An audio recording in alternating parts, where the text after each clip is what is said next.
ശബരിമല ക്ഷേത്രത്തിലെ സ്വർണ്ണക്കൊള്ളക്കേസ് പുറത്തു വന്നതോടെയാണ് ജയറാമിനെതിരെ വിമർശനങ്ങൾ ഉയർന്നത്. ഇപ്പോഴിതാ ജയറാമിന് വീണ്ടും ഇഡി നോട്ടീസ്.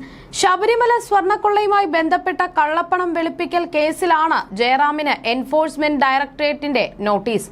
ചോദ്യം ചെയ്യലിനായി അടുത്ത ചൊവ്വാഴ്ച കൊച്ചിയിലെ ഇഡി ഓഫീസിൽ ഹാജരാകാനാണ് നിർദ്ദേശം നൽകിയിരിക്കുന്നത്. കേസിലെ ഒന്നാം പ്രതിയായ ഉണ്ണികൃഷ്ണൻ പോറ്റിയുമായുള്ള ജയറാമിന്റെ ബന്ധവും സാമ്പത്തിക ഇടപാടുകളും സംബന്ധിച്ച വിവരങ്ങൾ ശേഖരിക്കാനാണ് കേന്ദ്ര ഏജൻസിയുടെ നീക്കം. നേരത്തെ കേരള പോലീസിന്റെ SIT സംഘവും ജയറാമിൽ നിന്ന് മൊഴിയെടുത്തിരുന്നു. 2 ആഴ്ച മുൻപ് ചെന്നൈയിലെ വീട്ടിലെത്തിയാണ് SIT നടന്റെ മൊഴിയെടുത്തത്.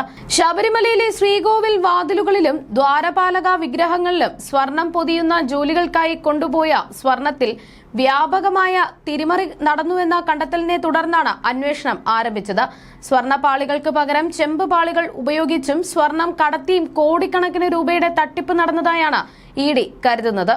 ഈ കേസുമായി ബന്ധപ്പെട്ട് നേരത്തെ പോലീസ് രൂപീകരിച്ച പ്രത്യേക അന്വേഷണ സംഘം SIT ജയറാമിന്റെ ചെന്നൈയിലെ വീട്ടിലെത്തി മൊഴി രേഖപ്പെടുത്തിയിരുന്നു. സ്വർണ്ണക്കൊള്ളക്കേസിലെ മുഖ്യപ്രതിയായ ഉണ്ണികൃഷ്ണൻ പോറ്റിയുമായി ജയറാമിന് അടുത്ത ബന്ധമുണ്ടെന്ന് നേരത്തെ തന്നെ വാർത്തകൾ വന്നിരുന്നു. 2019 ശബരിമലയിലെ സ്വർണ്ണപ്പാളികൾ ജയറാമിന്റെ ചെന്നൈയിലെ വസതിയിൽ എത്തിക്കുകയും അവിടെ പ്രത്യേക പൂജകൾ നടത്തുകയും ചെയ്തിരുന്നു. ഇതിന്റെ ദൃശ്യങ്ങൾ സോഷ്യൽ മീഡിയയിൽ പ്രചരിച്ചതോടെയാണ് ജയറാമിന് കേസിലുള്ള ബന്ധത്തെക്കുറിച്ച് സംശയങ്ങൾ ഉയർന്നത്. പോറ്റിയുടെ ക്ഷണപ്രകാരം ഭക്തിയുടെ ഭാഗമായാണ് പൂജയിൽ പങ്കെടുത്തത് എന്നായിരുന്നു ജയറാമിന്റെ മുൻപത്തെ വിശദീകരണം. ശബരിമലയിലെ സ്വർണ്ണപ്പാളികൾ ജയറാമിന്റെ വീട്ടിൽ പ്രദർശിപ്പിക്കുകയും പൂജയ്ക്ക് വെക്കുകയും ചെയ്ത ചിത്രങ്ങൾ നേരത്തെ പുറത്തു വന്നിരുന്നു. തുടർന്ന് സ്വർണ്ണ കവർച്ച സംബന്ധിച്ച വാർത്തകൾ പുറത്തു വന്നപ്പോൾ സ്വർണ്ണപ്പാളി തന്റെ വീട്ടിൽ എത്തിച്ച സംഭവം ജയറാം സ്ഥിരീകരിക്കുകയും ചെയ്തു.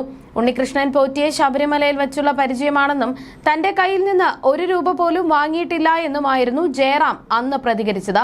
ശബരിമല ശ്രീകോവിലേക്ക് പുതുതായി നിർമ്മിച്ച സ്വർണ്ണപ്പാളികൾ വീട്ടിൽ പൂജയ്ക്ക് വെച്ചാൽ ഐശ്വര്യമുണ്ടാകുമെന്നായിരുന്നു പോറ്റി പറഞ്ഞതെന്നും ഇതിന്റെ അടിസ്ഥാനത്തിലാണ് പൂജ നടത്തിയത് എന്നുമായിരുന്നു ജയറാം പറഞ്ഞത്. കഴിഞ്ഞ 40 വർഷമായി ശബരിമല സന്ദർശിക്കാറുള്ള തനിക്ക് പോറ്റിയെ ആ നിലയിലുള്ള പരിചയം മാത്രമേ ഉള്ളൂ എന്നും ജയറാം അന്വേഷണ സംഘത്തോട് പറഞ്ഞിരുന്നു. ഇതിനു പുറമെ ക്ഷേത്രത്തിൽ വച്ച് നടന്ന പൂജയിൽ പങ്കെടുത്തതായും നടൻ SITക്ക് മൊഴി നൽകിയിരുന്നു. സ്വർണ്ണക്കൊള്ളയുമായി ബന്ധപ്പെട്ട സാമ്പത്തിക സ്രോതസ്സുകൾ തേടുന്ന ഇഡി ജയറാമിൽ നിന്ന് നിർണായക വിവരങ്ങൾ ലഭിക്കുമെന്നാണ് കരുതുന്നത്. നേരത്തെ പ്രത്യേക അന്വേഷണ സംഘം ജയറാമിനെ ചോദ്യം ചെയ്തിരുന്നു. ക്ലീൻ ചീറ്റ് നൽകുകയും ചെയ്തു. കേസിൽ ജയറാമിനെ സാക്ഷിയാക്കാനാണ് പ്രത്യേക അന്വേഷണ സംഘത്തിന്റെ തീരുമാനം. അതിനിടെയാണ് ഇഡിയുടെ നീക്കം. ഉണ്ണികൃഷ്ണൻ പോറ്റി അറിയാമെന്നും വിശ്വാസി എന്ന നിലയിൽ തന്റെ വീട്ടിൽ സ്വർണ്ണപ്പാളികൾ പൂജയ്ക്ക് കൊണ്ടുവന്നുവെന്നാണ് ജയറാം പറയുന്നത്. ഇത് തന്നെ ഇഡിയെയും അറിയിക്കും. ഇത് ഇഡി വിശ്വാസത്തിലെടുക്കുമോ എന്നതാണ് നിർണായകം. ഇഡി കേസിലും ജയറാം സാക്ഷിയാകാനാണ് വിലയിരുത്തൽ.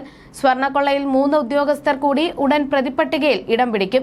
ദ്വാരപാലക പാളി കേസിൽ 2 പേരും കട്ടിളപ്പാളി കേസിൽ ഒരാളുമാണ് പ്രതികളാവുക.